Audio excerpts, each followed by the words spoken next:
we are going to this shift right now of a zero-click world, meaning, for the longest time, businesses have been accustomed to getting traffic from Google and Bing and Yahoo. People search into keywords, and so you say, I'm looking for a local dry cleaner near me, looking for a local bakery. Yeah. And then, of course, the local, gives you a bunch of links, and people you get traffic. So you were able to track this and see this, and compete for this sort of traffic. Then you have to think about, well, gosh, now how do I get people to find me in a post-search, zero-click world where it's going to be often one answer? And so that requires a very different rejiggering, if you will, of how you approach marketing and how you think about it and where you want your name to come up. The Small Business Show with Jim Fitzpatrick, exclusively on ASBN.com.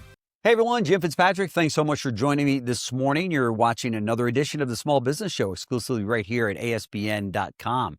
AI seems to be everywhere and everyone's talking about it, as you know. Today we are diving into marketing in the age of AI. Joining us today is Shama Hyder, who is the founder and CEO of Zen Media. She's also a keynote speaker, strategic advisor, and best-selling author. Shama has helped countless businesses rethink how they connect with their customers.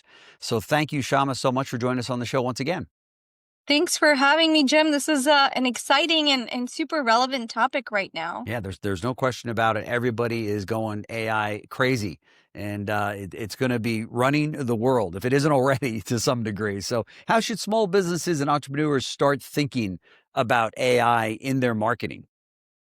Gosh, there's so many ways to really start thinking about AI in terms of your marketing. But one of the first things that I always tell businesses think about is how this is going to change how customers find you, right? Because that's the essence of marketing, is how do people find you and how do they remember you and do they recall you when they need you? That's right. Marketing high level umbrella. Yeah. And all the other stuff that falls under that umbrella. And so if you think about it, we are going to this shift right now of a zero-click world, meaning for the longest time, businesses have been accustomed to getting traffic from Google and Bing and Yahoo. People search into keywords, and so you say, I'm looking for a local dry cleaner near me. I'm looking for a local bakery, vet shop, doesn't matter. And then, of course, the local, gives you a bunch of links, and people you get traffic. So you were able to track this and see this, and compete for this sort of traffic. And of course, you could always pay for it too, right? Paid ads also falls under the umbrella of marketing. But then you think about how we as customers, all of us as consumers, not just with our marketer hat on, are changing. And that's a big shift, because what happens, and now you see this more and more, when people just go to ChatGPT, when they just go to Copilot, when they go to Perplexity, whatever, insert your favorite AI tool here, and they just ask it, what's the best dry cleaner in my area? Yeah. Where should I take my dog if, she's sick? What should I? And so when you start looking at these things, then you have to think about, well, gosh, now how do I get people to find me in a post-search, zero-click world where it's going to be often one answer?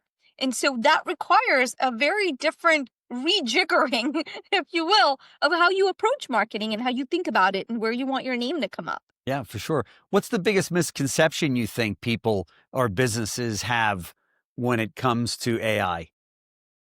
That it won't affect them.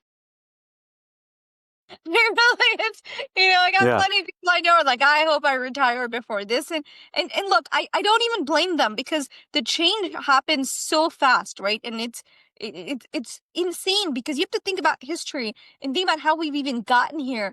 Throughout, everything has been an evolution. This is really an invention. I mean, if you think about like digital, paper, it's just we went from print to being digital, but it's kind of the same concept. You're still reading and watching videos. You went from TV to smaller screens. Yeah. It's all been an evolution. AI is really a game changer, that it is an invention. It is beyond an evolution. And so it's going to, we've enjoyed sort of no middlemen. Being able to market, small businesses had a really good shot against the big guys. The internet was a level playing field in social media. And now, of course, that's changing again. That's right. It's exactly right. It is absolutely crazy out there. So are you saying that AI and chat and these other AI platforms will replace Google? Or because you're saying people are using it now as a platform to search anything and everything and trusting it even more than Google. Yes. So I think, when you think about Google, you think about like Alphabet, the Google's parent company, Yeah. right? The bigger sort of picture. Even Google will now give you just one answer. So if you're talking about, are we going to move from traditional search? Absolutely. We're already moving, because who wants to do that? Who wants to sit there and scroll through 18 recommendations Right. when AI knows about me and knows what I like? And Right. like the dry cleaner example, if it knows I like wearing silk and all my stuff is, very sensitive material, it's already going to give me just a dry cleaner in my neighborhood that specializes in that. And so that changes the playing field and how you market. That's right. Now it's the onus is now though on the dry cleaner to make sure that they are optimized on not just Google but also on chat, right? Or any other AI platform. So if that dry cleaners is not telling their story effectively and maintaining that on an ongoing basis, then even AI won't be able to help them, right? Correct. And you'd have to think about where AI pulls its content from, right? So it pulls from community platforms like Reddit. So when your customers go there and say good things, when they complain, it doesn't matter. It's pulling all that information. Your reviews still matter. So customer experience actually becomes really crucial, because you're counting on that word of mouth more than ever. Earned media makes a huge impact. In fact, just today, ChatGPT has now rolled out e-commerce within. So think about when people can read an article and buy something immediately without ever leaving that interface. And that's a huge game changer. Right. There's no question. How can businesses strike the right balance between automation and authenticity? Because we heard so much in the last 20 years, specifically the last 5 years, about the importance of being authentic online, whether it be on your website now or really in social media. Yeah, and look, I don't mean to be a downer, Jim, by saying that it's only going to get harder. Right? Mm, So I that's want to okay. be very clear, because I don't like telling people just what they want to hear. Or, Yeah, I no, no. Listen, business people are very resilient. They need to know the truth. They need to know what they need to do in order to not just survive but thrive. Right? Yes, absolutely. So, I am an optimist. I think technology does more good for us than bad, but there is a learning curve, and there is a kind of a period where we're all sort of figuring it out together, and what's acceptable Yeah. and what's not. And, Right. what can AI platforms even take from content and publishers, and what they can't. And, so there's a lot of questions we haven't been able to answer. But to your point of, I think authenticity becomes more important than ever, because in a world of tech, where tech can do so many things, that human relationship, that empathy, those personalized experiences, when you go into your local coffee shop and the barista knows your name and they know your order, like, that's still going to be incredibly valuable. In fact, that's going to become more valuable. Yeah. And so you do have to think about, how do you create those experiences and be more mindful and intentional about Yeah. creating those experiences? Yeah, for sure, for sure. Where do you see AI taking marketing in the next 3 to 5 years? I know that's a very broad question there, but that's probably a show onto itself. But Can I say to hell in a handbasket? Is that an example? no, what worked before AI might not work, moving forward, right? I think we've got to have the ability to adapt and to rethink marketing in this new AI environment that we're in. And if we don't, we're going to get left behind, right? Absolutely. The biggest challenge that becomes, Jim, and this is why I say this sort of, tongue in cheek, is that, mediocrity is now the floor.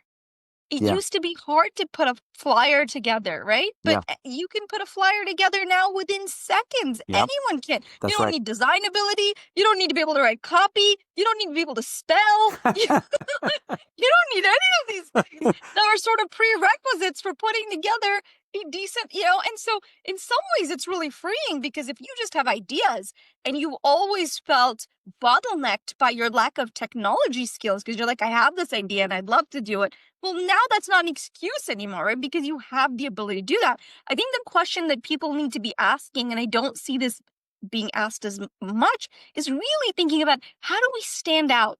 Because it just got a lot more noisier. And Yeah. yes, AI is going to clean it up and curate these experiences and so forth. But the noise, the sheer amount of content we will have out there, both quality and just slops. Remember, we went through a period of spam when email first came out and just getting a handle on it, not 100%, but we figured out like it's spam, the folders, Right. comes. Now we're going to enter an age of what I think is slaw, where anyone can create anything, so they do. So you have to think very creatively and think about, how do I make my business stand out? Takes me back to a few years ago when we had a client who was an eye doctor. He was thinking about, how do I get customers to leave more reviews and my patients to talk about their experience? And it's really funny because I had spotted the fact that a few of his patients had talked about his salsa. Like, he made this amazing salsa, like nothing to do with being an eye doctor, Yeah. right? He made great salsa. And so he said, how about you make some of this and you start giving away some jars of salsa? It was like, and it was amazing. I mean, the people love every review. He was like, became known as the salsa doc. Yeah. And so I think finding those things, your passions, connecting those things, finding a way to stand out in an ocean that's going to get increasingly red. That's And I right. think AI just, adds to that. So you've got to figure that part out for your business. So how does AI impact your media business? I mean, with all that can be done from business owners themselves, where does a Zen Media fit in? How are you helping your clients? That is such an excellent question. Look, internally, we've been able to increase our output a lot more, right? One person can now produce 10x the work they were doing before. Yeah. And if you see that doesn't have repercussions, come on, of course it does. Yeah. And so, but I think where our value comes in, where agencies, anyone can really provide this value, is thinking about discernment and what kind of questions our clients should be asking, and how do you come up with those creative ideas to stand out. And then, of course, you use AI. Like, I think it's a hybrid thing. I don't think this is going away. You Yeah. always need, I think about like when platforms came out like Redfin and so forth, where people said, you know what, you won't need an agent anymore because anyone can put up their house up for sale and buy it. Yeah. Yet over 90% of people still want to work with an agent. That's right. That's right. It's that connection. Yeah. It's the, you know me, you know my family, you Right. understand me. And at the end of the day, it's someone who's liable. So I think until you can take AI to court, humans will still have the upper. And there'll probably be a day that we're able to do that, right? Because it's we'll see. But it's not close yet. So No, I know. We'll have a good run at it, right? That's fantastic. So Shama Hyder, founder and CEO of Zen Media. We'll show all the information on the screen here if you want to get a hold of Shama. She's a strategic advisor, best-selling author, phenomenal keynote speaker. Thank you so much for joining us on the show. It's always great catching up with you, and I know that our audience loves the content that you share with them. So thanks so much. Thank you, Jim. Fun times. Thanks.